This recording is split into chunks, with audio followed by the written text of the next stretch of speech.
I've been listening in on old Charlie, and he isn't such a bad fellow. He's more of a kinder, gentler redneck, and as luck would have it, his wife is expecting. Man in that situation usually doesn't care who he works for, long as he's still above ground.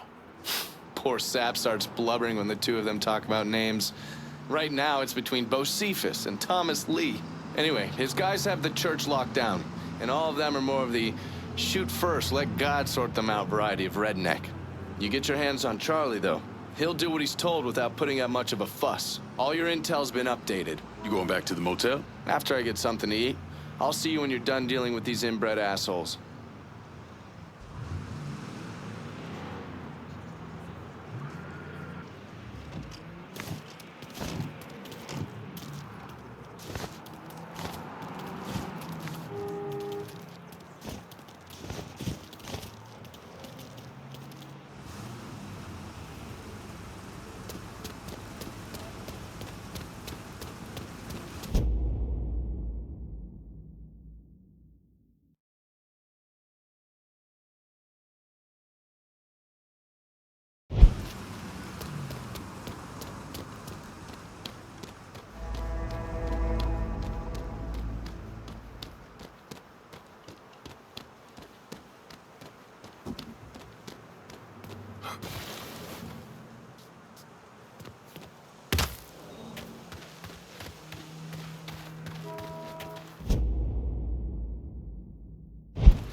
What do you think George will do if he finds out all our dealers are getting hit?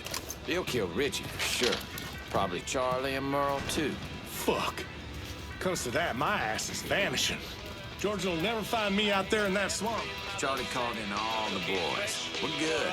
Just need to hunker down and wait for that nigger to come to us. So she buys an instant cake, and she finds a frozen steak, and goes running for the shelter of her mother's little helper and to help. Y'all settled on a name yet? Was thinking about Thomas Lee, after my old man. That's got a nice ring to it. This shit with us getting hit doesn't get settled. My boy might wind up being named something else.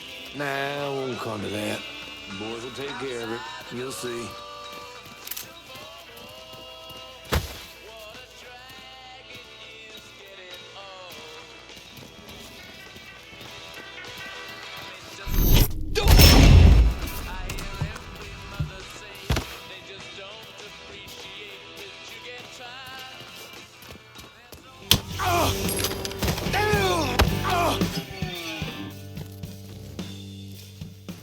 Work for me, and you might live long enough to raise your family. Okay, sure thing. Whatever you want. That's good, Charlie, real good.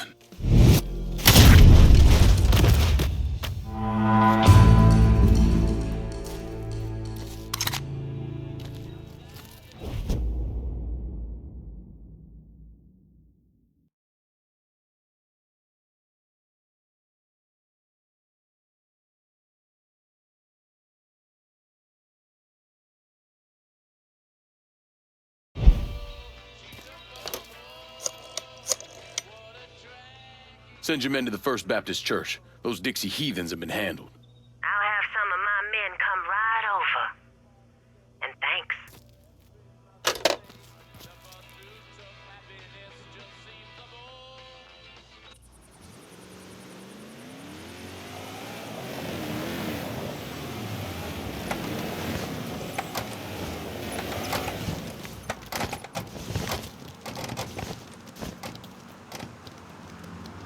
Please state your name for the record.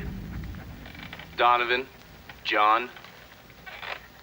Mr. Donovan, you understand that by appearing before this committee, you have explicitly waived your constitutional rights in regards to counsel and self-incrimination.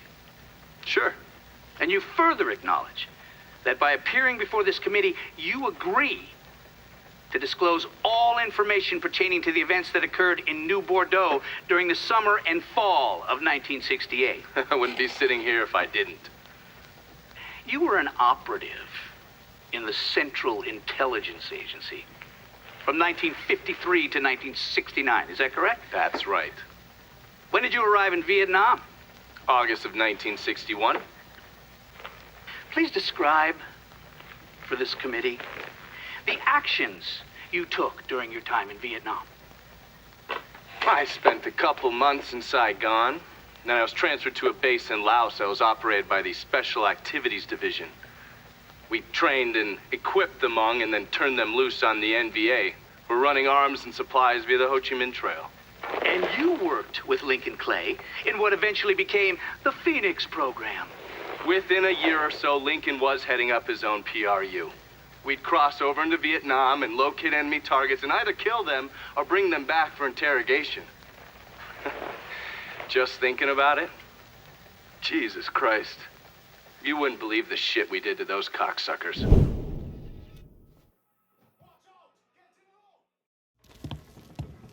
It didn't have to go this way. We're cleaning this place up right, thanks to you.